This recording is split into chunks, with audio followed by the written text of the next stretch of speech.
நண்பர்கள் அனைவருக்கும் வணக்கம்.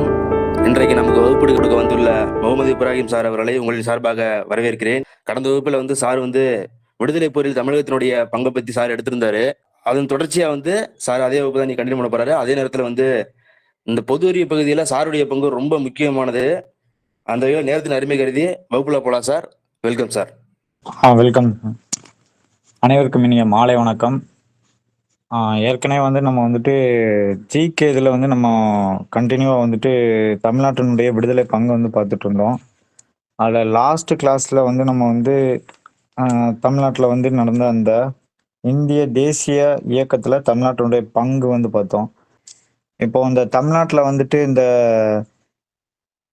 சில முக்கியமான நபர்கள் அப்படிங்கன்னு பார்த்தோம் அப்படின்னா, அந்த ஜி போப்பு, அப்புறம் பரிதிமார் கலைஞர், ஆப்ரஹாம் பண்டிதர், இவங்கள பற்றிலாம் நான் நடத்தியிருக்கேனா? ராமலிங்க அடிகள், மறைமலை அடிகள், இவங்கள பற்றிலாம் நான் சொல்லியிருக்கேனான்னு கேட்கேன். இல்லைங்க சார். வைகுண்ட சுவாமிகள். ஓகே, சரி. இன்னைக்கு ஒரு 2 டாபிக் விஷயமா பார்த்துருவோம். ஒன்று இந்த பொருளாதார விஷயங்கள்ல பார்த்தோம்னா, அடிக்கடி கொஸ்டின் கேட்கறது 5 ஆண்டு திட்டங்கள். இந்தியாவுடைய அந்த 5 இயர் பிளானிங்ல இருந்து ஒரு கொஸ்டின் கட்டாயம் வரும், 1 இல்லை 2. அந்த 5 இயர் பிளான்ல அந்த இதை டாப்பிக்கே நான் இன்னைக்கு உங்களுக்கு ஷார்ட்டா நடத்திடுறேன். 2வது சில முக்கியமான நபர்கள்ல பார்த்தோம்னா, ஜி போப்ல இருந்து உவேசன் சொல்லக்கூடிய இவங்கள பத்தி நிறைய பார்க்க வேண்டியது இருக்கு. அதுக்கப்புறம் பரிதிமார் கலைஞர், அப்புறம் ராமலிங்க அடிகள், அப்புறம் மறைமலை அடிகள், அதுக்கப்புறம் அயோத்திதாசர் பண்டிதர், வைகுண்ட சுவாமிகள், இவங்கெல்லாம் தமிழ்நாட்டில் குறிப்பிடத்தக்க மாற்றங்களை உருவாக்கிய மனிதர்கள் அப்படின்னு சொல்லக்கூடியதுல மிக முக்கியமானவங்க. ஸோ இவங்களை பற்றி நம்ம பார்த்துருவோம். ஏன்னா தமிழ்நாட்டை பற்றி பார்த்துட்டு இருக்கனால ஸோ முக்கியமான இவங்க நபர்கள். அதாவது தமிழ்நாட்டில் பார்த்தோம் அப்படின்னா, கிட்டத்தட்ட 1856 தமிழ் ஒப்பிலக்கணம் அப்படின்னு சொல்லி, அதாவது அதை என்ன சொல்லுவாங்கன்னா, திராவிட மொழி ஒப்பிலக்கணம் அப்படின்னு சொல்லக்கூடிய ஒரு நூலை எழுதுறாரு. யாருன்னா கால்டுவெல் அப்படின்னு சொல்லக்கூடியது, ராபர்ட் கால்டுவெல். இவர் திராவிட மொழிகள் அனைத்தையுமே ஒருங்கிணைச்சு ஒரு புக்கை வெளியிடுறாரு. 1856 திராவிட மொழி ஒப்பிலக்கணம் அப்படின்னு சொல்லக்கூடிய ஒரு நூல். அது எழுதியவர் கால்டுவெல், ராபர்ட் கால்டுவெல். இவர் தான் இந்த நூலை வெளியிடுறாரு. இதுல தமிழ், தெலுங்கு, மலையாளம், கன்னடம், இப்படி எல்லா மொழிகளையும் ஒருங்கிணைச்சு, அதாவது தென்னிந்திய மொழிகளை ஒருங்கிணைச்சு எழுதுறாரு. இந்த திராவிடம் அப்படிங்கிற இந்த வார்த்தையை குறிப்பிட்டவரே ராபர்ட் கால்டுவெல் தான். இப்போ சொல்றோம்ல, திராவிடன் அப்படிங்கிற இந்த இப்போ நடந்துட்டு இருக்கக்கூடிய இந்த திராவிடங்கிற இந்த விஷயத்த, திராவிடங்கிற இந்த வார்த்தையை உருவாக்குனவரே ராபர்ட் கால்டுவெல் தான். அவர் தான் இந்த தென்னிந்திய மொழிகளின் ஒப்பீட்டு இலக்கணம் அப்படிங்கிற அந்த நூல்ல திராவிடம் அப்படிங்கிற முதலாக அந்த வார்த்தையை காயின் பண்றாரு. ஸோ அதுக்கப்புறம் பாத்தீங்கன்னா 1816 புனித ஜார்ஜ் கோட்டையில WFW எல்லிஸ் அப்படிங்கிறவர் தான் என்னன்னா, தென்னிந்திய மொழி அது ஒரு தனித்த குடும்பத்தை சார்ந்தது, அதுல தமிழ் மொழி சிறப்பானது அப்படின்னு சொல்லி அந்த FW எல்லிஸ் அப்படிங்கிறவர் குறிப்பிட்டிருப்பாரு. ஸோ அதுக்கப்புறம் பார்த்தோம் அப்படின்னா, இந்தியால முதலாக அதாவது அச்சு நிறுவி அதுல முதல் நூல் எது வெளியிட்டாங்கன்னா, அந்த அச்சு பண்ணி வெளியிட்ட நூல் எதுனா தம்பிரான் வணக்கம் அப்படின்னு சொல்லக்கூடிய ஒரு நூல். 1578 தமிழ் மொழியில தம்பிரான் வணக்கம் அப்படின்னு சொல்லக்கூடிய அந்த மொழி அந்த புத்தகம் தமிழ் மொழியில அச்சிட்டு கோவால முதலாக வெளியிடப்படுது. 1709 தான் சீகன் பால்கோ அப்படிங்கிறவர் தான் தரங்கம்பாடியில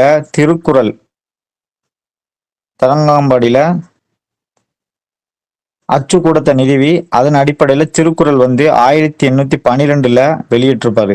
1709 சீகன் பால்கோ தரங்கம்பாடியில அந்த அச்சுக்கூடத்தை நிறுவி திருக்குறள் 1812 பிரிண்ட் பண்ணி அச்சிட்டு வெளியிட்டிருப்பாரு. ஸோ அதுக்கப்புறம் செவ்வியல் இலக்கணம் அப்படிங்கிற அந்த விஷயங்களை, செவ்வியல் இலக்கிய நூல்களான சீவக சிந்தாமணி, இதெல்லாம் யூனிட் 8ல உள்ள டாபிக், நான் சொல்றது எல்லாமே. சீவக சிந்தாமணி 1887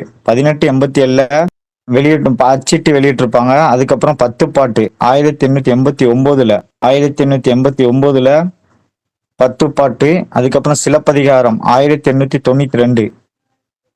சீவக சிந்தாமணி 1887, பத்துப்பாட்டு 1889, சிலப்பதிகாரம் 1892, புறநானூறு 1894, 1894, புறப்பொருள் வெண்பா மாலை 1895, மணிமேகலை 1898. இது எல்லாமே இந்த சங்ககால இலக்கியங்கள், இந்த தமிழ் இலக்கிய வரலாறுன்னு சொல்லி யூனிட் 8ல ஒரு டாபிக் உண்டு. அதுல உள்ளதான் இது. புறப்பொருள் வெண்பா மாலை 1895, மணிமேகலை 1898, அப்புறம் பதிற்று 10 1904, 1904. அதுக்கப்புறம் ஐங்கூறு 100 1903. இந்த நூல்கள் எல்லாமே வெளியிட்டவர் யாருன்னா ஊவேசா. அதனால தான் அவர் என்ன சொல்லுவாங்க, தமிழ் தாத்தாங்கிற மாதிரி சொல்லுவாங்க. ஊவேசா. இந்த நூல்கள் எல்லாமே அவர் தான் வந்துட்டு வெளியிடுறதுக்கு காரணமான இருந்த ஒரு முக்கியமான ஒரு நபர். இந்த நூல்கள்லாம் வெளிவந்த வருடங்கள் எல்லாமே. அடுத்து ஜி.இ. போப்பை பத்தி ஷார்ட்டா பார்ப்போம். ஜி.இ. போப் வந்து ராமானுஜ கவிராயர் அப்படின்னு சொல்லக்கூடிய அந்த நபர்கிட்ட தான் இவர் வந்து தமிழ் பயின்றிருப்பாரு. ராமானுஜ கவிராயர் அவர்கிட்ட வந்து தமிழ் பயிற்றுப்பாரு. இவர் வந்து என்னென்ன மொழிகள், என்னென்ன புக்கெல்லாம் வந்து இவர் வந்து மொழிபெயர்த்திருப்பாருன்னா, திருக்குறள், நாலடியார், திருவாசகம், இந்த 3 நூல்களையும் வந்து அவர் வந்து என்ன பண்ணியிருப்பாருன்னா, அவருடைய மொழியில ஆங்கிலத்துல வந்து மொழிபெயர்த்திருப்பாரு. திருக்குறள், நாலடியார், திருவாசகம். இங்கிருந்து தமிழ் நூல்களை வந்து அப்படியே அவருடைய மொழிக்கு மொழிபெயர்த்திருப்பாரு. அடுத்தது மிக முக்கியமான நபர் ஆறுமுக நாவலர்னு சொல்லக்கூடியவர். இவர் வந்து யாருன்னா, தமிழ் பதிப்புத்துறையின் முன்னோடி அப்படின்னு சொல்லுவாங்க. அதாவது பப்ளிகேஷன், தமிழ்ல இருந்த நூல்களுடைய இந்த பப்ளிகேஷன், தமிழ் பதிப்புத்துறையின் முன்னோடி ஆறுமுக நாவலர். இவருடைய சொந்த ஊர் பார்த்தீங்கன்னா இலங்கையில இருக்கக்கூடிய யாழ்ப்பாணம். இப்ப நாவலர்ங்கிற பட்டம், இவருடைய பெயர் ஆறுமுகம், இயற்பெயர் ஆறுமுகம். இவருக்கு நாவலர் அப்படின்னு சொல்லக்கூடிய அந்த ஒரு பட்டம் வந்து கொடுப்பாங்க. அது யார் கொடுப்பாருன்னா, திருவாதுரைன்னு சொல்லக்கூடிய அந்த ஊர்ல இருக்கக்கூடிய ஆதீனம், திருவாடுதுறை ஆதீனம். நாவலர் அப்படின்னு சொல்லக்கூடிய அந்த பட்டத்தை அந்த ஆதீனம், திருவாடுதுறை ஆதீனம் தான் அந்த பட்டத்தை வந்து வழங்கியிருப்பாரு. நாவலர் அப்படின்னு சொல்லக்கூடிய பட்டம். அவருடைய இயற்பெயர் வந்து ஆறுமுகம், யாழ்ப்பாணத்தை சேர்ந்தவர். ஸோ இவர் எந்தெந்த நூலெல்லாம் வந்து பப்ளிஷ் பண்ணி வெளியிட்டிருப்பாரு அப்படின்னு பார்த்தோம்னா, பெரிய புராணம், சூடாமணி நிகண்டு அப்படின்னு சொல்லக்கூடிய ஒரு புக்கு. பெரிய புராணம், சூடாமணி நிகண்டு, நன்னூல், அடுத்து காண்டிகை, அடுத்தது சௌந்தரிய லஹரி அப்படின்னு சொல்லக்கூடிய புத்தகங்கள். சௌந்தரிய லஹரி. இன்னொரு முக்கியமான நூல் வந்து திருமுருகாற்றுப்படை. இந்த நூல்கள் எல்லாமே வந்துட்டு பதிப்பிச்சு வெளியிட்டவர் வந்து ஆறுமுக நாவலர். இவரை இன்னொரு பேருன்னு சொல்லுவாங்க, தற்கால இலக்கிய உரைநடையின் தந்தை அப்படின்னு சொல்லி சொல்லுவாங்க. தற்கால இலக்கிய உரைநடையின் தந்தை. அடுத்தது வந்து வேதநாயகம் பிள்ளை. இந்த வேதநாயகம் பிள்ளை வந்து யாருன்னா, இவர் ஜட்ஜா இருந்திருப்பாரு, மாவட்ட முன்சிஃபா இருந்தவர். இவரும் தன்னுடைய பங்குக்கு தமிழ்ல சில பங்கு நூல்களை வந்து வெளியிட்டிருப்பாரு. வேதநாயகம் பிள்ளை என்னன்னா, தமிழ்ல முதலாக புதினம் அப்படின்னு சொல்லக்கூடிய ஒரு நூல் வந்து வெளிவந்தது. புதினம் அதாவது ஒரு சரித்திரத்தை பத்தி வெளிவந்தது. அது என்ன புதினம் அப்படின்னு பார்த்தோம்னா, தமிழில் முதலாக வெளிவந்த முதல் புதினம் வந்து பிரதாப முதலியார் சரிதம்.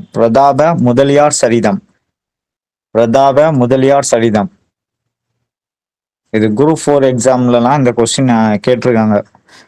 பிரதாப முதலியார் சரிதம். இது தமிழ்ல முதலாக வெளிவந்த புதினம். இது எழுதினவர் வந்து வேதநாயகம் பிள்ளை. அதே மாதிரி முதல் சட்ட நீதி நூல் வந்து சிந்தாந்த சங்கிரகம். முதல் சட்ட நீதி நூல் இது. நீதி நூல் வந்து இவர் ஒரு நீதி நூல் பெண்மதி மாலை அப்படின்னு சொல்லக்கூடிய ஒரு புக் எழுதியிருப்பாரு. நீதி நூல் பெண்மதி மாலை. ராமலிங்க அடிகள். இந்த ராமலிங்க அடிகள் வந்து மிக முக்கியமான ஒரு ஆளு. இவரை வச்சு தமிழ்ல அடிக்கடி வந்து சில ஒன்வர்ட்ஸ்ல இவர் எழுதின புக்குகள் இதை பத்திலாம் கேட்பாங்க. ஸோ ராமலிங்க அடிகள் வந்து 1823 அக்டோபர் 5 மருதூர் அப்படிங்கிற ஊர்ல பிறந்திருப்பாங்க. ஸோ இவருடைய தந்தை வந்து ராமையா இவருடைய தந்தை. இவருடைய தாயார் வந்து சின்னம்மாள். வந்து 1867 சத்திய தர்ம சாலை அப்படிங்கிறத எங்கெல்லாம் வடலூர் அப்படிங்கிற இடத்துல வந்து அமைச்சிருப்பாரு. சத்திய தர்ம சாலை 1867 வடலூர்ல. எதுக்கு இந்த இதெல்லாம் அவர் அமைச்சிருப்பாருன்னா 1866ல தமிழ்நாட்டுல மிகப்பெரிய ஒரு பஞ்சம் நடக்கும். அப்போ பருவமழை பொய்த்ததுனால மிகப்பெரிய பஞ்சம் நடக்கும். அதை ஒட்டி வந்து பாத்தீங்கன்னா இங்க வந்துட்டு என்ன பண்ணுவாங்கன்னா இந்த விவசாயிகள் எல்லாமே அவுரி பயிரை வந்து பயிரிட சொல்லுவாங்க. அப்போ வந்து அவுரி பயிரிடுறதுனால என்ன ஆகும்னா வேளாண்மையில வந்து மிகப்பெரிய வந்து ஒரு இது இருக்காது. இங்க உற்பத்தி பண்ண பொருள் ஃபுல்லாமே எங்க போயிரும் அப்படின்னா இங்கிலாந்துக்கு போயிரும். ஏன் அப்படின்னா 1857 புரட்சி தான் எல்லாத்துக்குமே வந்துட்டு மிகப்பெரிய ஒரு தாக்கத்தை ஏற்படுத்திடும். ஸோ அதனால வந்து என்ன பண்ணுவாங்கன்னா பிரிட்டிஷ் கவர்மெண்ட் வந்து இங்க உள்ள விவசாயிகளை வந்து ரொம்ப இது பண்ணிட்டு அவுரி பயிர் அவங்களுக்கு சாயத்துக்கு தேவையான அந்த இண்டிகோ பயிரை வந்து பயிரிட சொல்லுவாங்க. அப்போ அதனால நிறைய பிரச்சனைகள் வரும்.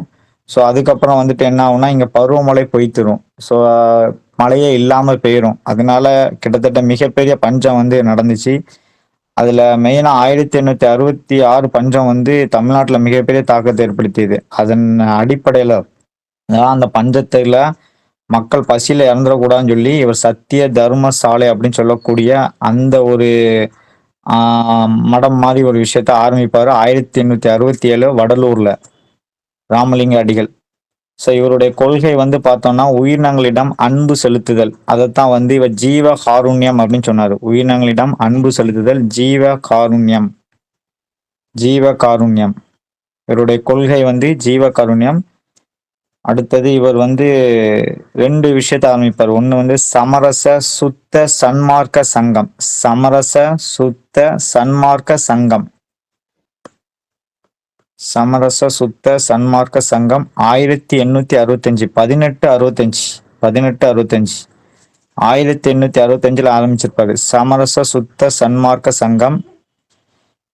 அடுத்தது வந்து சமரச வேத சன்மார்க்க சங்கம். அந்த வேத சங்கம்னா பெயர் மாறி இருக்கும் பிற்காலத்துல. இந்த ஆக்சுவலா வந்து ஃபர்ஸ்ட் ஆரம்பிச்சதே வந்து சமரச வேத சன்மார்க்க சங்கம் தான். இந்த வேதம்ங்கிற அந்த வார்த்தை நீக்கிட்டு தான் சுத்த சன்மார்க்க சங்கம் ஆரம்பிப்பாங்க. இந்த வேத சங்கம் வந்து சமரச சுத்த வேத சன்மார்க்க சங்கம் வந்து எப்ப ஆரம்பிக்கப்படனா 1856 1856. ஆக்சுவலா இதுதான் ஃபர்ஸ்ட் ஆரம்பிப்பாங்க. அதுல அந்த வேதம்ங்கிற வார்த்தை வந்து சுத்த சன்மார்க்க சங்கம் அப்படின்னு மாற்றப்படும். தாய்மொழிகளிலோட நடக்காத அந்த இவர் வந்து உருவ வழிபாடை வந்து ஃபர்ஸ்ட் ஒழிச்சிருப்பாரு. உருவ வழிபாடை வந்து இவர் வந்து எதிர்த்தாரு. அதாவது கடவுள் வந்து ஒளியானவர் அப்படிங்கிறது தான் இவருடைய ஒரு கோட்பாடா இருந்துச்சு. உருவ வழிபாடுக்கு வந்து இவர் வந்து முக்கியத்துவம் கொடுக்கல. அடுத்த இவர் முக்கியமான விஷயத்த என்ன சொல்லியிருப்பாங்கன்னா தாய்மொழியை வந்து தள்ளி நடக்காது. அதாவது தாய்மொழியை ஒதுக்கி வைக்காத. தாய்மொழியில தான் அதுக்கு முக்கியத்துவம் கொடுக்கணும் அப்படிம்பாரு. அதன் அடிப்படையில தாய்மொழி தள்ளி நடக்காதே அப்படிங்கிற வார்த்தையை வந்து அந்த கொட்டேஷனை வந்து சொல்லியிருப்பாரு. திருவருட்பா இது வந்து அறியாமையின் பாடல்கள் அப்படின்னு சொல்லி சொல்லுவாங்க. இதன் வந்து இத மறுத்து ஒரு இது எழுதியிருப்பாங்க மருட்பான்னு சொல்லி. இவர் வந்து திருவருட்பான்னு எழுதியிருப்பாங்க. அடுத்தது மருட்பா அப்படின்னு சொல்லி விமர்சனம். இதனுடைய இதை எதிர்த்து அதாவது இது பண்ணது மருட்பான்னு சொல்லி விமர்சனம். இதை வந்து என்ன சொல்லியிருப்பாங்க அறியாமையின் பாடல்கள் அப்படின்னு சொல்லி. கிட்டத்தட்ட இதுல வந்து 6000 பாடல்கள் உண்டு. அந்த 6000 பாடல்கள் 6 திருமுறையா பிரிச்சிருப்பாங்க. 6 திருமுறையா பிரிச்சிருப்பாங்க. அதுல வந்து 1 முதல் அந்த 6 திருமுறை வந்து பாத்தீங்கன்னா கிட்டத்தட்ட 2 டைப்பா பிரிப்பாங்க. 1ல இருந்து 4 வரைக்கும் உள்ள அந்த திருமுறைகள் 6000 பாடல்கள். அது 6 திருமுறையா பிரிச்சிருப்பாங்க. 6 பார்ட்ஸ்ன்னு வச்சுக்கோங்க. அந்த 6 பகுதிகளை 1ல இருந்து 4 வரைக்கும் உள்ள அந்த பகுதி வரைக்கும் தொழூர் வேலாயுத அப்படிங்கிற ஒன்றாக தொகுக்கப்பட்டது. 1 முதல் 4 வரைக்குள்ள அந்த பாட்டு வந்து தொழுவூர் வேலாயுதம் அப்படிங்கிற அந்த நபரால தொகுக்கப்பட்டது. அப்புறம் வள்ளலார் அவர் வந்து பதிப்பிச்ச சில புத்தகங்கள் வந்து பார்த்தோம்னா தொண்டை மண்டல சதகம். தொண்டை மண்டல சதகம் அதாவது வள்ளலாரால் பதிப்பிக்கப்பட்ட நூல்கள் தொண்டை மண்டல சதகம். ஸோ இந்த புக் வந்து அவரால் பதிப்பிக்கப்பட்டது. அடுத்த வந்து 1872 சத்திய நாணய சபை அப்படின்னு சொல்லக்கூடிய சபையை நிறுவியிருப்பாரு. 1872 சத்திய ஞான சபை. ஸோ இவர் தான் வந்துட்டு மிக முக்கியமான ஒரு கொட்டேஷன். வாடிய பயிரை கண்ட பொழுதெல்லாம் வாடினேன் அப்படிங்கிற அந்த வார்த்தையை அந்த கொட்டேஷனை கொடுத்தவர் இவர் தான். வாடிய பயிரை கண்ட பொழுதெல்லாம் வாடினேன். அடுத்தது என்ன சொல்லியிருப்பாருன்னா பசித்திரு தனித்திரு விழித்திரு. இந்த 3 கொட்டேஷனும் இவர் சொன்னதுதான். அடுத்தது மனுமுறை கண்ட வாசகம் அப்படின்னு சொல்லக்கூடிய அந்த ஒரு நூல், மனுமுறை கண்ட வாசகம் சிறிதெய்வ வழிபாடு முறையை தடுத்திருப்பாரு. ஸோ இதெல்லாம் வந்துட்டு ராமலிங்க அடிகள், அதாவது வள்ளலாருடைய சிறப்பு அம்சங்கள். ஸோ அதுக்கப்புறம் வந்து பார்த்தோம்னா வைகுண்ட சுவாமிகள் 1809 இருந்து 1851 வரைக்கும் வைகுண்ட சுவாமிகள். ஸோ இவர் தமிழ்நாட்டில் என்னென்ன விஷயங்கள் பண்ணியிருக்காரு அப்படிங்கிறத பார்ப்போம். 1809 கன்னியாகுமரி சாமி தோப்பு அப்படின்னு சொல்லுவாங்க. இப்போ அது வந்து சாஸ்தா கோயில் கிராமம் அப்படின்னு சொல்லுவாங்க. அந்த சுவாமி தோப்பு அந்த ஊர் தான் அவருக்கு வந்து சொந்த ஊர். இவருடைய பெற்றோர் இவருக்கு வைத்த பெயர் வந்து இயற்பெயர் வந்து பார்த்தோங்கன்னா முத்துக்குட்டி. முத்துக்குட்டி அதாவது முடிசூடும் பெருமாள் அர்த்தம். முடிசூடும் பெருமாள். முடிசூடும் பெருமாள். 1809 கன்னியாகுமரி சுவாமி தோப்பு. அதை வந்து சாஸ்தா கோயில் கிராமம் அப்படின்னு சொல்லி சொல்லுவாங்க. சாஸ்தா கோயில் கிராமம் சாமி தோப்புங்கிற ஊர் கன்னியாகுமரி மாவட்டத்துல. பெற்றோர் இவருக்கு வைத்த பெயர் வந்து முத்துக்குட்டி, முடிசூடும் பெருமாள். இவர் வந்து சொன்ன இவருடைய கோட்பாடு வந்து பார்த்தோம்னா, அவர் எப்படி வந்து எல்லா உயிரினங்களுக்கும் அன்பு செலுத்தணும்னு சொன்னாப்லையோ அதே மாதிரி இவரும் ஒரு கோட்பாடு சொன்னார். என்ன, பிறப்புக்கும் எல்லா உயிருக்கும் அப்படிங்கிற அந்த கோட்பாடு இவருடைய கோட்பாடு. பிறப்புக்கும் எல்லா உயிருக்கும். இவர் சில விஷயங்களை பண்ணியிருப்பாரு. அவர் எப்படி பஞ்சத்துக்கு வந்து அந்த தர்மசாலாலாம் உருவாக்குனாங்களோ அதே மாதிரி இவங்க ஒரு விஷயத்த கொண்டு வந்திருப்பாங்க. சமபந்தி உணவு முறை. சமபந்தி உணவு முறை இது எல்லா ஜாதியினர்களும் சமம் அடிப்படையில அப்ப இருந்த அந்த வந்து ஏற்றத்தாழ்வு நீக்கிறதுக்காக சமபந்தி உணவு முறை வந்து வச்சிருப்பாரு. அதுக்கு இன்னொரு பெயர் என்னன்னா தூயல் பந்தி அப்படின்னு சொல்லக்கூடியது. தூயல் பந்தி. தூயல் பந்தி அதாவது அந்த மத மாற்றத்துக்கு எதிர்ப்பு தெரிவிக்கிற வகையிலையும் யாருமே வந்து உயர்ந்தவர் தாழ்ந்தவர் கிடையாது அப்படிங்கிற அடிப்படையிலையும் இந்த சமபந்தி உணவு முறை நடந்தது. அதுக்கு பேர் வந்து தூயல் பந்தி. அடுத்து வந்து இவர் என்னெல்லாம் பண்ணியிருக்காருன்னா அந்த பொது கிணறு சிஸ்டம் அப்படிங்கிற அடிப்படையில் கொண்டது. அதாவது அந்த ஊருக்குன்னு பொதுவான ஒரு கிணறை வச்சு அதுல எல்லா ஜாதியினரும் எல்லா மதத்தினரும் வந்து தண்ணி எடுத்துக்கலாம் அப்படிங்கிற அடிப்படையில வந்து இவர் வந்து அந்த பொது கிணறு சிஸ்டத்தை வந்து கொண்டு வந்தாரு. அடுத்தது ஆலய நுழைவு வந்து வலியுறுத்தினாரு. பொதுக்கிணறு முறை, ஆலய நுழைவு இதெல்லாம் வந்து வலியுறுத்தின வந்து வைகுண்ட சுவாமிகள் தான். அடுத்த இவருடைய நூல் வந்து பார்த்தோம்னா அகில திரட்டு அம்மானை. பார்த்தீங்கன்னா இவருடைய சீடர் ராமகோபால் அப்படின்னு சொல்லக்கூடிய அவர் மூலம் தான் எழுதப்பட்டது. இவருடைய சீடர் ராமகோபால் வந்து ஒரு தியானத்தை நடத்தியிருப்பாரு. என்ன தியானம்னா சுவாமி தோப்பு அவருடைய சொந்த ஊர்ல ஜாதி வேற்றுமகளை களைகிறதுக்காக, அதை உயர்ந்தோர் தாழ்ந்தோர் அப்படிங்கிற அந்த அடிப்படையில அந்த ஜாதி அந்த வர்ணாசிரம முறையை கலைச்சி எல்லாருமே ஒரே இனம்தான் அப்படிங்கிற வலியுறுத்தக்கூடிய வகையில ஒரு தியானத்தை, ஒரு சமூக ஒருங்கிணைப்பு தியானம், சமூக ஒருங்கிணைப்பு தியானம் அந்த தியானத்தை வந்து நடத்தியிருப்பாரு. 1833 சுவாமி தோப்புல ஜாதி வேற்றுமைகளை ஒழிக்க, சமூகத்தை ஒருங்கிணைக்க தியானத்தை நடத்தினார். ஸோ இவரும் வந்து என்ன பண்ணியிருப்பார்னா உருவ வழிபாட்டை எதிர்த்தார். எப்படி வைகுண்ட சுவாமிகள் உருவ வழிபாட்டை எதிர்த்தாரோ அதே மாதிரி இவரும் உருவ வழிபாட்டை எதிர்த்தார். அடுத்தது கூட்டு பிரார்த்தனை. கூட்டு பிரார்த்தனையை வந்து இவர் வந்து வலியுறுத்தினார். உருவ வழிபாட்டை வந்து எதிர்த்திருப்பாரு, கூட்டு பிரார்த்தனையை வந்து வலியுறுத்தியிருப்பாரு. அடுத்தது வந்து முக்கியமான விஷயம் என்னன்னா விலங்குகளை பலியிட வந்து இவர் மறுத்தார். விலங்குகளை பலியிடுறத வந்து இவர் வந்து மறுத்தாரு. ஸோ இவருடைய விஷயம் பார்த்தீங்கன்னா சமத்துவ சங்கம் அப்படின்னு சொல்லக்கூடிய அந்த சமத்துவ சமாஜம், சமத்துவ சங்கம் அல்லது சமத்துவ சமாஜம் அப்படிங்கிற அந்த ஒரு விஷயத்தை உருவாக்குனாரு. இந்த வைகுண்ட சுவாமிகளுடைய இந்த கொடி பார்த்தீங்கன்னா அந்த ஐயாவளின்னு சொல்லுவாங்க. அவங்களுடைய கொடி பார்த்தீங்கன்னா தீபம் தாங்கிய ஒரு காவி கொடியா இருக்கும். இந்த விளக்குல அந்த ஜோதி மாதிரி இருக்கும். தீபம் தாங்கிய காவி கொடி. அது அந்த காவி என்னது அப்படின்னு பார்த்தோம்னா அது அன்பு கொடின்னு சொல்லுவாங்க. தீபம் தாங்கிய காவி அதுதான் அவங்களுடைய அந்த கொடி. அது வந்து அன்பு கொடி அப்படின்னு சொல்லுவாங்க. அன்பு கொடி.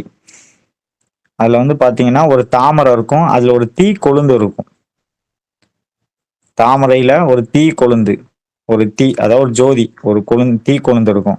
இவங்க வந்து பாத்தீங்கன்னா அந்த இதுல இவருக்கு வந்து ஒரு இது உண்டு. அது என்ன சொல்லுவாங்கன்னா நிழல் தாங்கல் அப்படின்னு சொல்லுவாங்க. அந்த நிழல் தாங்கல் வந்து பாத்தீங்கன்னா அதாவது ஒரு சபை மடம்னு வச்சுக்கோங்க, ஓகேங்களா. அந்த வைகுண்ட சுவாமிகள் வந்து அவங்க முக்கியமானது என்ன நிழல் தாங்கல். அவங்களுடைய மடம் மாதிரி அந்த நிழல் தாங்கல் வந்து பாத்தீங்கன்னா வழிபாட்டு அதாவது வழிபாடுறதுக்கு, அதே மாதிரி அந்த வைகுண்ட சுவாமிகளுடைய கொள்கைகளை எடுத்து வைக்கிறதுக்கு அந்த கொள்கை பரப்பு இடமாகவும், தர்ம சாலையாகவும், ஸோ ஏழை எளியவர்களுக்கு வந்து உணவளிக்கக்கூடிய இடமாகவும் இந்த நிழல் தாங்கல் அப்படிங்கிறது விஷயம் முக்கியமானது இது. ஸோ இவர் இவ்வளோ விஷயத்த பண்ணதுக்கு அப்புறம் இவரை வந்து சும்மா விடுவாங்களா? விட மாட்டாங்க. ஸோ இதனால தான் இவர் வந்து என்ன பண்ணாங்கன்னா, திருவாங்கூர் சமஸ்தானம், அப்போதைய திருவாங்கூர் அரசு என்ன பண்ணுச்சுன்னா, இவரை வந்து இவ்வளோ சமூக மாற்றம் பண்ணதுனால இவரை வந்து என்ன பண்ணாங்கன்னா, திருவாங்கூர் அரசால் இவர் வந்து சிறையில் அடைக்கப்பட்டார். அது வருடம் தெரியல.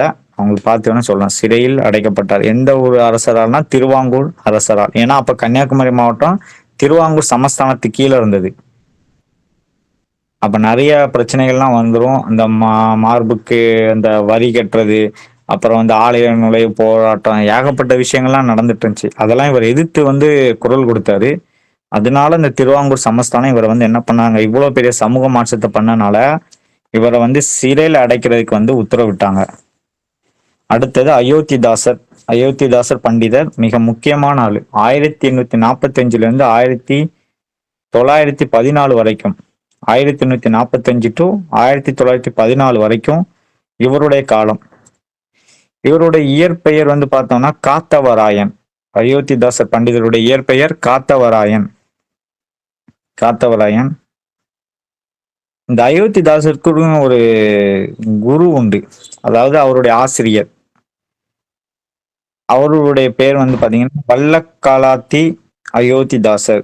வல்லக்கலாத்தி அயோத்திதாசர். ஸோ இவர் நிறைய ரோல் வந்து பிளே பண்ணியிருப்பாரு. 1-2 ரோல் கிடையாது, கிட்டத்தட்ட ஒரு 4-5 ரோல் பிளே பண்ணியிருப்பாரு. அதுல என்னென்ன ரோல்லாம் பார்த்தோம்னா, இவர் ஒரு தமிழ் அறிஞர். ஸோ தமிழ் மொழியில அதிகமான ஈடுபாடு கொண்டவர், தமிழ் அறிஞர் இவர். 2வது வந்து சித்த மருத்துவர், பாரம்பரியமான ஒரு சித்த மருத்துவர் இவர். அடுத்தது பத்திரிகையாளர். பத்திரிகையாளர் புக்கெல்லாம் வெளியிட்டிருக்காப்ல, பத்திரிகையாளர். இன்னொரு முக்கியமான விஷயம் என்னன்னா, ஒடுக்கப்பட்டோரினுடைய போராளின்னு சொல்லலாம் இவரை. ஒடுக்கப்பட்டோரின் போராளி. ஏன்னா அந்த ஒடுக்கப்பட்ட சமுதாயத்துக்கு நிறைய விஷயங்கள் வந்து இவர் பண்ணியிருக்காரு. அவங்க சமூகத்துல முன்னேறதுக்காக ஏகப்பட்ட விஷயங்கள் எல்லாம் வலியுறுத்தி அதை வந்து முன்னின்று நடத்தியிருக்காரு. தமிழறிஞர், சித்த மருத்துவர், பத்திரிகையாளர், ஒடுக்கப்பட்டோரின் போராளி அயோத்திதாச பண்டிதர். ஸோ இவருக்கு இன்னொரு பெயர் உண்டு, என்னன்னா தென்னிந்திய சமூக சீர்திருத்தத்தின் தந்தை. தென்னிந்திய சமூக சீர்திருத்தத்தின் தந்தை. ஸோ இவர் வந்து ஒரு இயக்கத்தை ஆரம்பிப்பாரு. அந்த இயக்கம் என்னன்னா தமிழ் பௌத்த மறுமலர்ச்சி இயக்கம். தமிழ் பௌத்த மறுமலர்ச்சி இயக்கம். தமிழ் பௌத்த மறுமலர்ச்சி இயக்கம். அதுக்கப்புறம் இவர் ஒரு சபை ஆரம்பிப்பாரு, அத்வைனந்தா சபை. அத்வைனந்தா அத்வைனந்தா சபை 1876. 1876 அத்வைனந்தா சபை. அத்வைனந்தா சபை 1876. அடுத்தது 1882ல திராவிட கழகம் அப்படின்னு சொல்லி ஒரு கழகத்தை ஆரம்பிப்பாரு. யாரோட சேர்ந்துன்னா ஜான் ரத்தினம் அப்படின்னு சொல்லக்கூடிய ஒரு நபரோட சேர்ந்து திராவிட கழகம் 1882ல ஆரம்பிப்பாரு.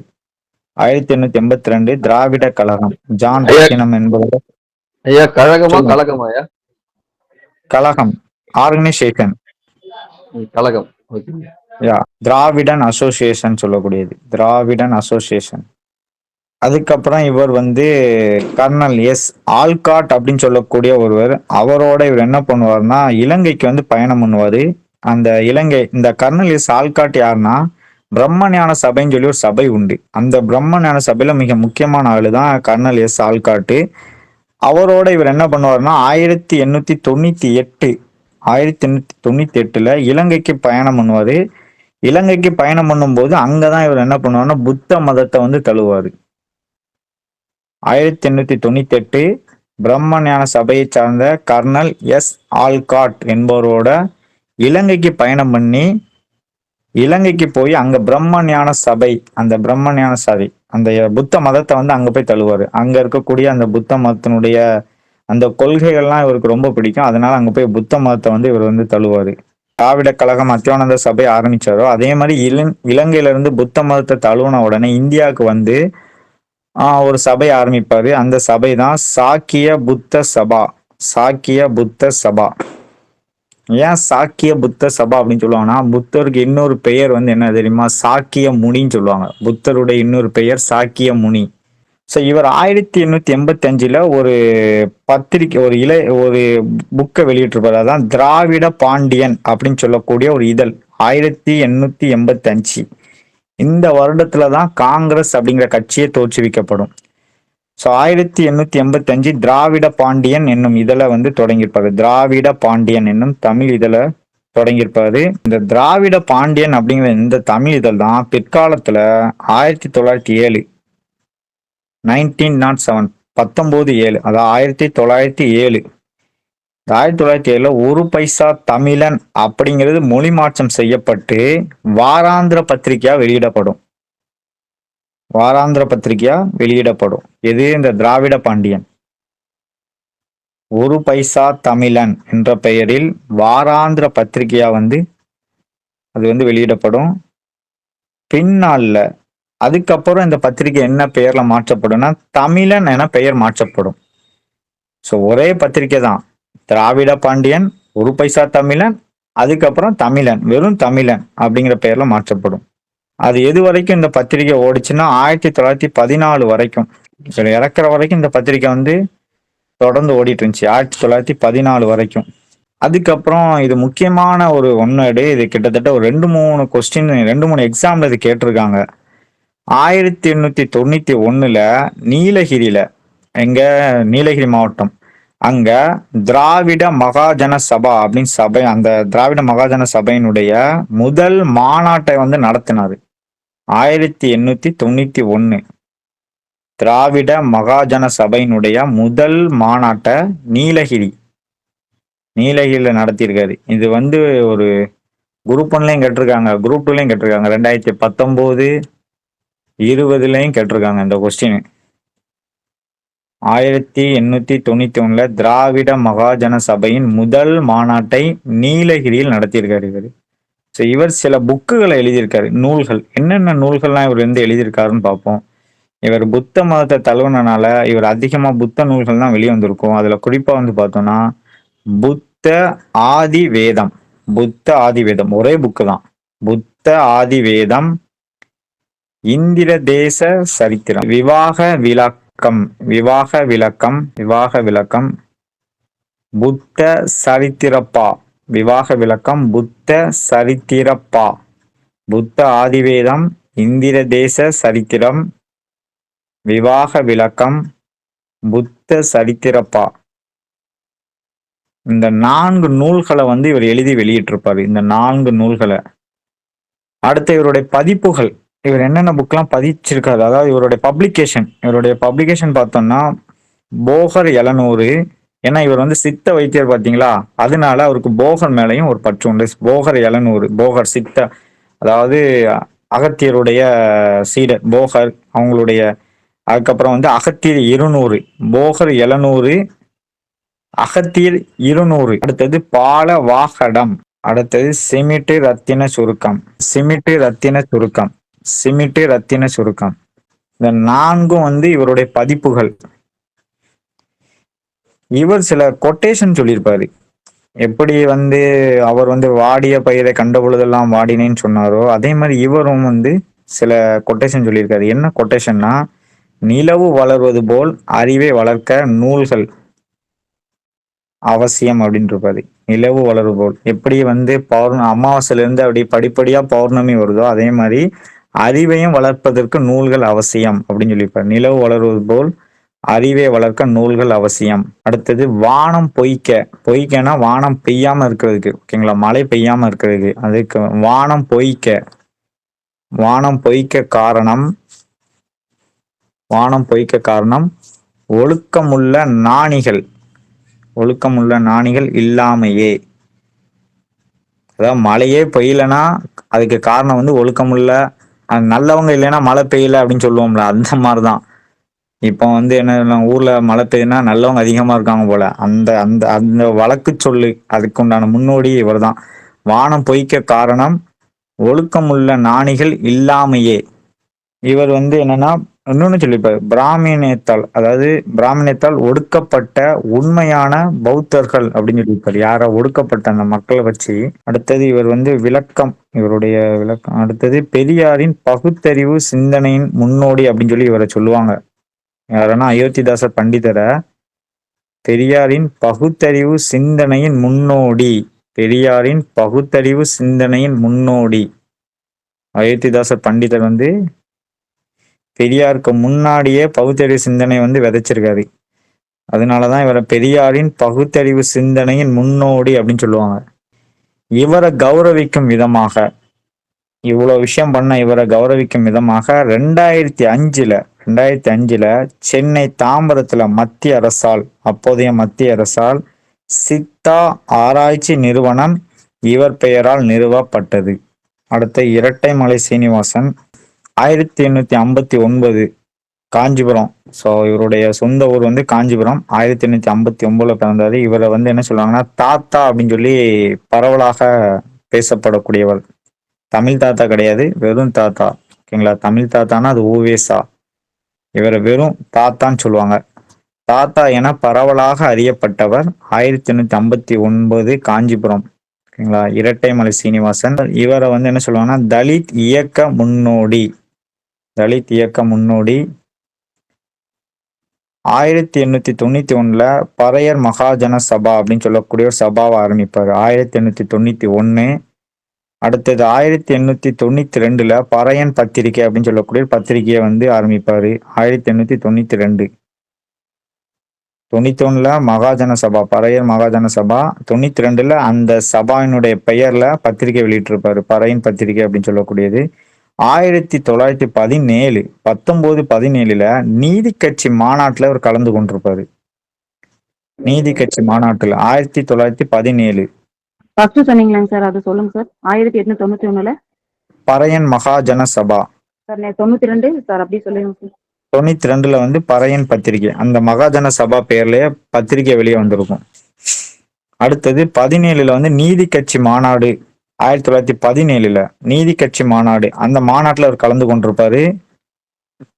அடுத்தது 1893 1893 ஆதி திராவிட மகாஜன சபா அப்படிங்கிற ஒரு அமைப்பை உருவாக்கியிருப்பாரு. 1893 1893 ஆதி திராவிட மகாஜன சபா அப்படின்னு சொல்லக்கூடிய அந்த அமைப்பை வந்து உருவாக்கியிருப்பாரு. இவர் தான் தென்னாப்பிரிக்கால காந்தியை சந்திச்சிருப்பாரு. யாரு? இரட்டைமலை சீனிவாசன். ஸோ இவர் வேற என்ன அமைப்பெல்லாம் வச்சிருந்தாருன்னு பார்த்தோம்னா சென்னை மாகாணம். அப்போ வந்து ஒரு 3 சென்னை மாகாணங்கிறது கிட்டத்தட்ட ஒரிசா வரைக்கும் உள்ளதுதான் சென்னை மாகாணம். கீழே கேரளா, தமிழ்நாடு, ஆந்திரா, கர்நாடகத்துல வந்து பெங்களூர் வரைக்கும் இருக்கக்கூடிய சில பகுதிகள், அடுத்தது வந்து ஒரிசால வந்து சில பகுதிகள், இது எல்லாத்தையும் இணைச்சி தான் சென்னை மாகாணம் அப்படின்னு சொல்லி சொல்லுவாங்க. ஸோ அந்த சென்னை மாகாணத்தினுடைய ஒடுக்கப்பட்ட மக்களின் கூட்டமைப்பு, சென்னை மாகாண ஒடுக்கப்பட்ட மக்களின் கூட்டமைப்பு, சென்னை மாகாண ஒடுக்கப்பட்ட மக்களின் கூட்டமைப்பு. அடுத்து அந்த கூட்டமைப்பினுடைய தலைவராக இவர் தான் பணியாற்றிருக்காரு. சென்னை மாகாண ஒடுக்கப்பட்ட மக்களின் கூட்டமைப்பு, அதனுடைய தலைவராக இவர் பணியாற்றிருக்காரு. 1923 1923 சென்னை மாகாண சட்டசபை அதனுடைய உறுப்பினரா இவர் வந்து என்ன பண்ணியிருக்காரு, தேர்ந்தெடுக்கப்பட்டிருக்காரு. சென்னை மாகாண சட்டசபையினுடைய உறுப்பினராக 1923. இது முக்கியமான விஷயம். அம்பேத்கரோட இணைந்து 1930 31 இந்த இரண்டும் வந்து ஒரு முக்கியமான விஷயம்.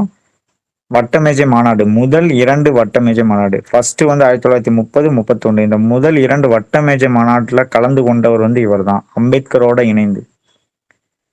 முதல் 2 வட்டமேஜை மாநாடுகள் 1930 1 31 நடக்கும். கிட்டத்தட்ட 3 மாநாடுகள் நடக்கும். இந்த முதல் வட்டமேஜை மாநாடு, 2ஆம் வட்டமேஜை மாநாடு. இந்த முதல் வட்டமேஜை மாநாட்டிலையும் கலந்துக்கிட்டாரு, 2ஆம் வட்டமேஜை மாநாட்டிலையும் கலந்துக்கிட்டாரு 1930 31. அதுக்கப்புறம் வந்துட்டு இந்த அம்பேத்கருக்கும் காந்திக்கும் வந்துட்டு சில கருத்து வேறுபாடுகள் வரும். ஏன்னா அவர் வந்து இந்த ஒடுக்கப்பட்டத்துல அவங்களுக்கு வந்து இடஒதுக்கீடு கேட்டிருப்பாங்க. அதனால காந்தி வந்துட்டு எரோடா சிறையில வந்து உண்ணாவிரதம் இருப்பாரு. ஸோ அதுக்கப்புறம் காந்திக்கும் அம்பேத்கருக்கும் பேச்சுவார்த்தை நடந்து ஒரு உடன்பாடு ஏற்படும். அந்த உடன்பாட்டு பெயர் என்னன்னா பூனா உடன்படிக்கை 1932. அந்த உடன்படிக்கையில வந்து இவரும் இணைந்து என்ன பண்ணியிருக்காரு, கையெழுத்திட்டு இருக்காரு. யாரோட சேர்ந்து? அம்பேத்கரோட இணைந்து 1932 பூனா உடன்பாடு. பூனா உடன்பாட்டுல கையொப்பமிட்டவர். ஸோ இவருக்கும் வந்து விருதுகள் வழங்கியிருக்காங்க அரசாங்கம். என்னென்ன விருதுகள் அப்படிங்கிறத பார்ப்போம். ராவ் சாஹிப். ராவ் சாஹிப் 1926. ராவ் சாஹிப். ராவ் சாஹிப் 1926. அடுத்தது ராவ் பகதூர். ராவ் பகதூர் 1930. ராவ் பகதூர் 1930. திவான் பகதூர் 1936. ராவ் சாஹிப், ராவ் பகதூர், திவான் பகதூர். 1926 ராவ் சாஹிப், 1930 ராவ் பகதூர், 1936 திவான் பகதூர். இந்த மூணும் வந்து இவருக்கு வழங்கப்பட்ட விருதுகள். சிங்காரவேலர். ஸோ சிங்காரவேலர் அப்படின்னு பார்த்தோம்னா இவரை பத்தி பார்க்கும்போது தொழிலாளர் நல இயக்கம் அப்படிங்கிற விஷயத்த தமிழ்நாட்டில் பார்க்கணும். ஸோ தொழிலாளர் நல இயக்கம் அப்படிங்கும்போது 1914 முதல் உலகப்போர் நடக்கும். அந்த காலகட்டத்தில் தான் தொழிலாளருடைய எழுச்சி வந்து ஸ்டார்ட் ஆகும். அதுல 1920 அக்டோபர் 31, 1920 அக்டோபர் 31 அகில இந்திய தொழிலாளர் மாநாடு அப்படிங்கிற ஒரு மாநாடு நடக்கும். அந்த மாநாட்டில் சென்னை மாகாணத்துல வந்து பாத்தீங்கன்னா பிபி வாடியா அப்படின்னு சொல்லக்கூடிய நபரும், சிங்காரவேலர், அடுத்தது திருவி கல்யாண சுந்தரனார் தான் திருவிக, அடுத்தது வரதராஜுலு நாயுடு, பிபி வாடியா, இந்த வரதராஜுலு நாயுடு இவங்கெல்லாம் வந்து சென்னை மாகாண சபை, சென்னை சங்கம் இதுலலாம் வருவாங்க. ஸோ பிபி வாடியா, சிங்காரவேலர், திருவிக, வரதராஜல நாயுடு இவங்கெல்லாம் வந்து அந்த அகில இந்திய தொழிலாளர் மாநாடு, இந்த மாநாட்டில் வந்து சென்னை மாகாணத்தில் கலந்து கொண்டவங்க மிக முக்கியமான நபர்கள். ஸோ 1918 மெட்ராஸ் லேபர் யூனியன் அப்படின்னு சொல்லக்கூடிய ஒரு அமைப்பு உருவாக்கப்படுது. Madras labour union 1918. அதுக்கு காரணமானவரே சிங்காரவேலர் தான். ஸோ அதுக்கப்புறம் 1923 மே 1 வந்து தொழிலாளர் தினம். முதலாக தொழிலாளர் தினம் வந்து 1923 மே 1 ஆரம்பிக்கப்பட்டது. சிங்காரவேலர் தான் அதை வந்து தொடங்கியே வைப்பாரு. 1923 மே 1 தொழிலாளர் தினம் வந்து முதலாக இந்தியாவில் வந்து கொண்டாடுறதுக்குண்டான அந்த அடித்தளம் அந்த ஸ்டார்ட் ஆகும். அதை வந்து தொடங்கி வச்சவரே வந்து சிங்காரவேலர் தான். அதே நாள்ல இவர் இன்னொரு விஷயத்தையும் சொல்லியிருப்பாரு. என்னன்னா விவசாயிகள் கட்சி அப்படிங்கிற அந்த ஒரு கட்சியும் தொடங்க போவதாக அந்த நாள்ல வந்து ஒரு உரையாற்றிருப்பாரு. விவசாயிகள் கட்சி தொடங்க போவதாக அறிவித்தார் 1923 மே 1. அதுக்கப்புறம் இவர் வந்து என்ன பண்ணிருப்பாரு, அந்த மே 23 சொன்ன அடிப்படையில அதே மாதிரி விவசாயிகள் கட்சி ஆரம்பிச்சிருப்பாரு. 1923 labour Kisan party of Hindustan. Labour Kisan party of Hindustan. கிசான்னா விவசாயின்னு அர்த்தம். Labour Kisan party of Hindustan என்ற கட்சியை சிங்காரவேலர் ஆரம்பித்தார் 1923. அதுக்கப்புறம் 1922 இவர் முக்கியமான ஒரு விஷயத்த பண்ணியிருப்பாரு. என்னன்னா காங்கிரஸ் கமிட்டியில், அதாவது காங்கிரஸ் மாநாடு வருஷம் டிசம்பர் மாதம் நடக்கும். டிசம்பர் 25 அந்த டயத்துல தான் நடக்கும். 25, 24, 26 இந்த டயத்துக்குள்ள தான் நடக்கும்.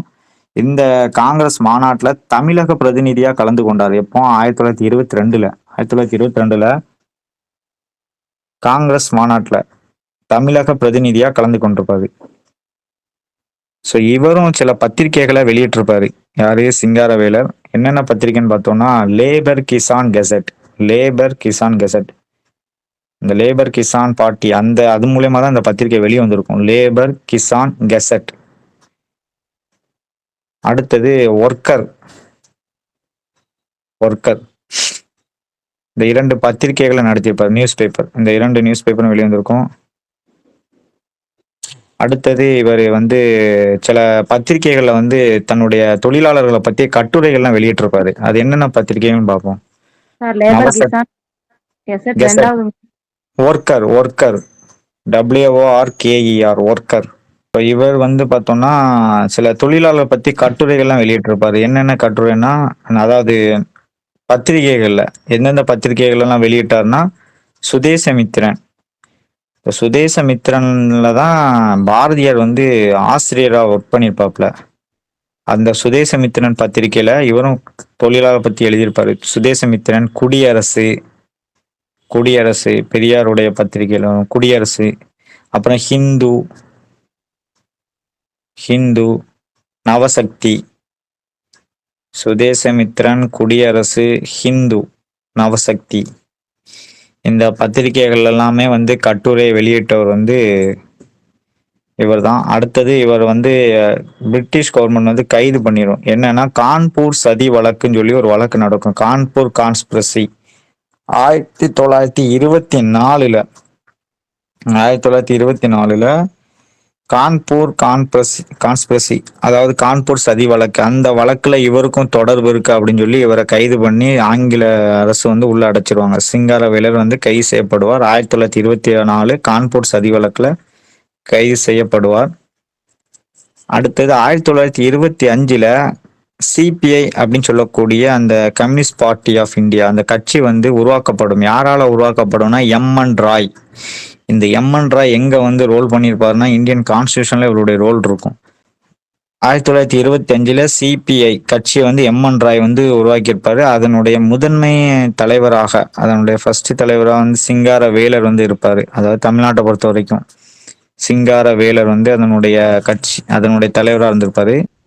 இவருக்கு பட்டங்கள்னு ஒண்ணு உண்டு. என்னென்ன பட்டங்கள்லாம் இவருக்கு உண்டுன்னா, புரட்சி புலி சிந்தனை சிற்பி, புரட்சி புலி சிந்தனை சிற்பி.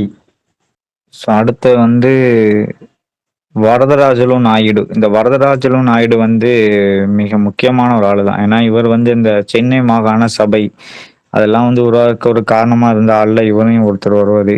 வரதராஜலு நாயுடு வந்து 1887. ஏன்னா இவரை ஏன் சொல்றேன் அப்படின்னா, இவரும் தொழிலாளர் சம்பந்தமா ரோல்ல வருவாரு. இவரும் வந்து என்ன அப்படின்னா, அந்த சிங்காரவேலர் அவருடைய பங்களிப்புல இவரும் ஒரு முக்கியமான ரோல்ல இருப்பாரு.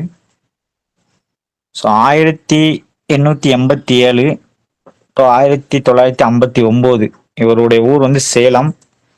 இவர் வந்து முற்போக்கு சங்கம் அப்படின்னு சொல்லக்கூடிய முற்போக்கள சங்கம். அடுத்தது அந்த சங்கத்தை வந்து நிறுவியிருப்பாரு. அப்புறம் வந்து முற்போக்கு சிந்தனைவாதி இவர். ஸோ இவர் வந்து என்னன்னா முக்கியமான ரோல் வந்து தொழிலாளர் சம்பந்தப்பட்டதான். இந்த வரதராஜலு நாயுடை வந்து என்ன சொல்லுவாங்கன்னா, தொழிலாளர் தோழன் அப்படின்னு சொல்லி சொல்லுவாங்க. தொழிலாளர் தோழன். ஹார்வி தொழிற்சாலை வேலை நிறுத்தம் சொல்லக்கூடிய ஒரு வேலை நிறுத்தம் நடக்கும் 1918, ஹார்வி மில் போராட்டம். அந்த போராட்டத்துல முன்னெடுத்து கலந்துகிட்டவர் வந்து இவரும் ஒரு ஆளு, வரதராஜலு நாயுடு. 1918 ஹார்வி மில் தொழிற்சாலை போராட்டம். அடுத்தது இவர் வந்து ஒரு இதழை நடத்தியிருப்பாரு. என்ன பத்திரிகைன்னா தமிழ்நாடு. 1919 தமிழ்நாடு அப்படிங்கிற ஒரு பத்திரிகை நடத்தியிருப்பாரு. அடுத்து அந்த சுதேசமித்திரன் இருக்குல்ல, சுதேசமித்திரன் அது வந்து ஒரு 2 பேர் சேர்ந்து உருவாக்குற காரணமா இருப்பாங்க. அதுல இவரும் ஒரு ஆளு. அந்த சுதேசமித்திரன் முதல்ல என்னதான் இருக்கும்னா, பிரபஞ்சமித்திரன் அப்படின்னு சொல்லி அழைக்கப்படும் அந்த பத்திரிகை. 1916 அந்த பிரபஞ்சமித்திரன் தான் சுதேசமித்திரனா மாறும். பிரபஞ்சமித்திரன் 1916. அடுத்தது இந்தியன் எக்ஸ்பிரஸ் இருக்குல்ல, அது உருவாவதற்கு இவரும் காரணம். 1938 இந்தியன் எக்ஸ்பிரஸ்.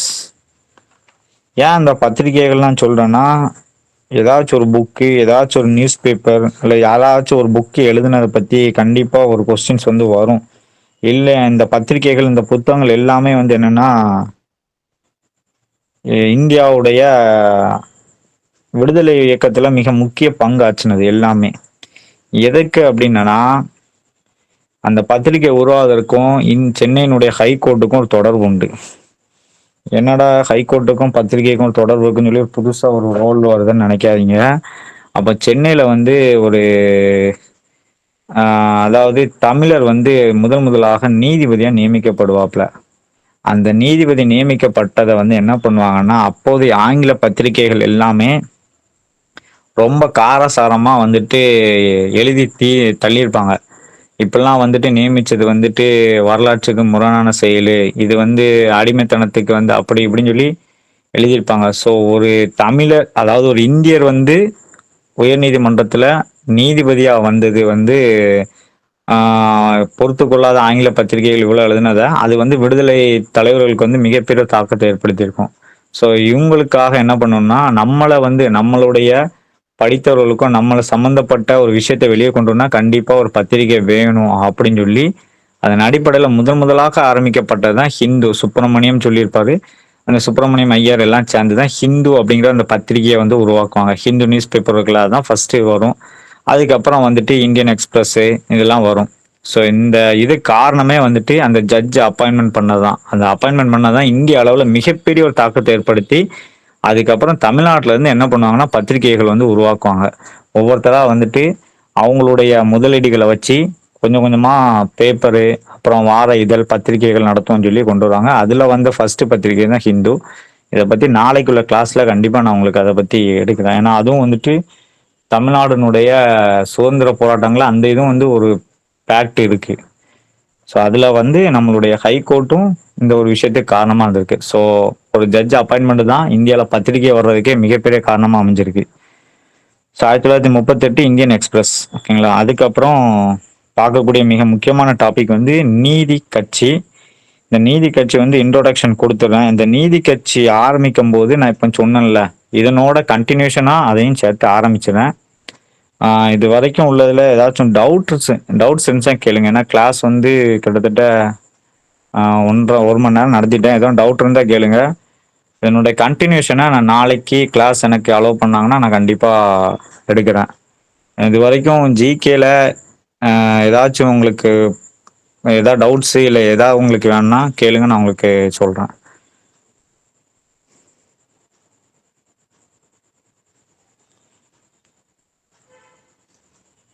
Any doubt? இந்த கிளாஸை வந்து முடிச்சிருவோம். ஏன்னா டைமும் ஓவர் ஆயிட்டு. நாளைக்கு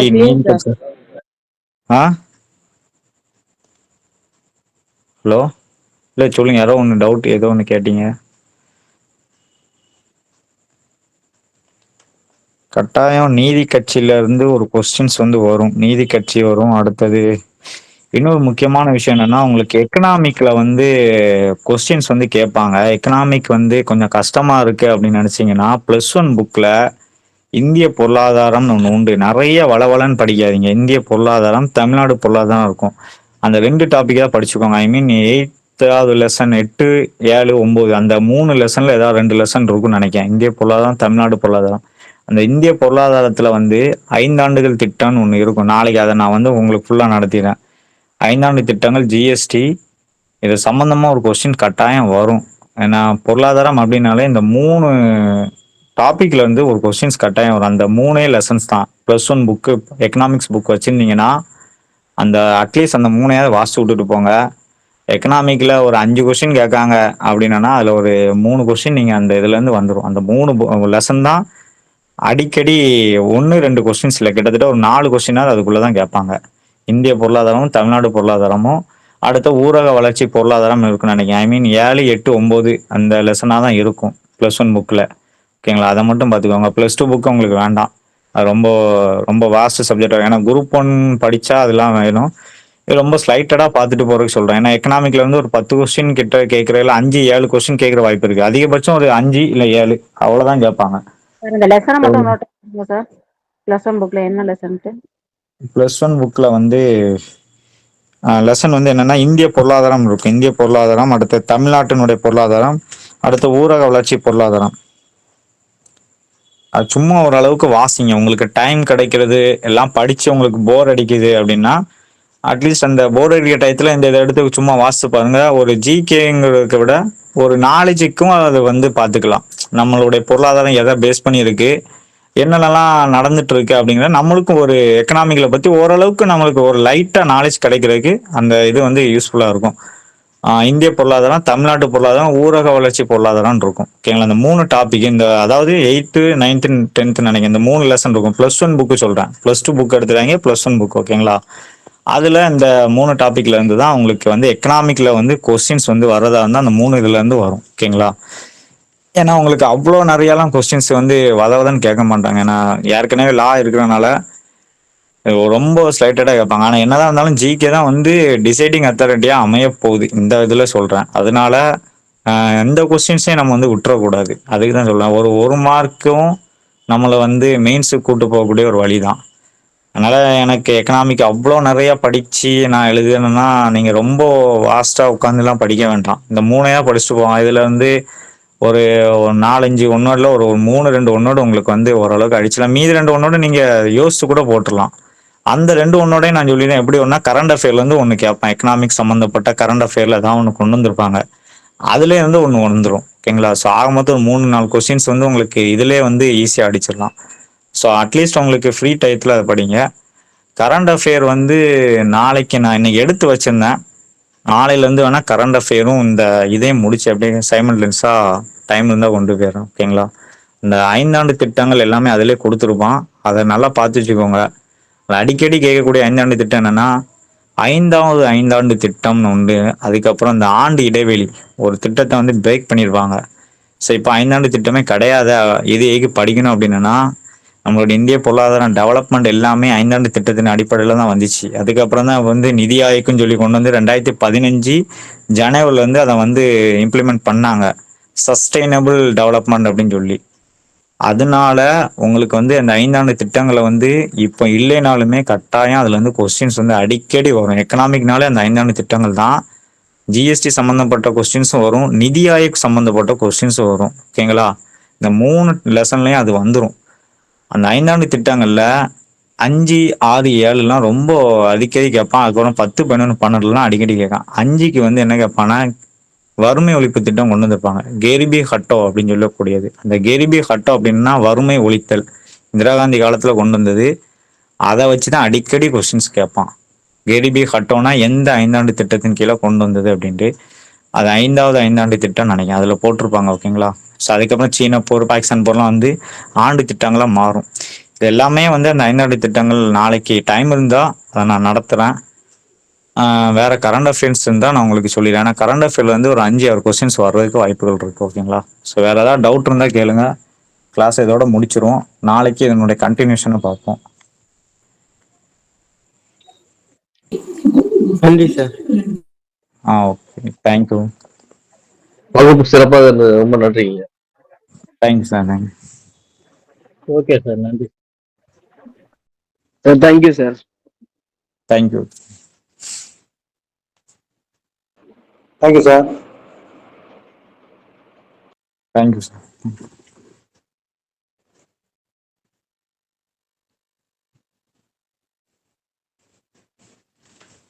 ம்.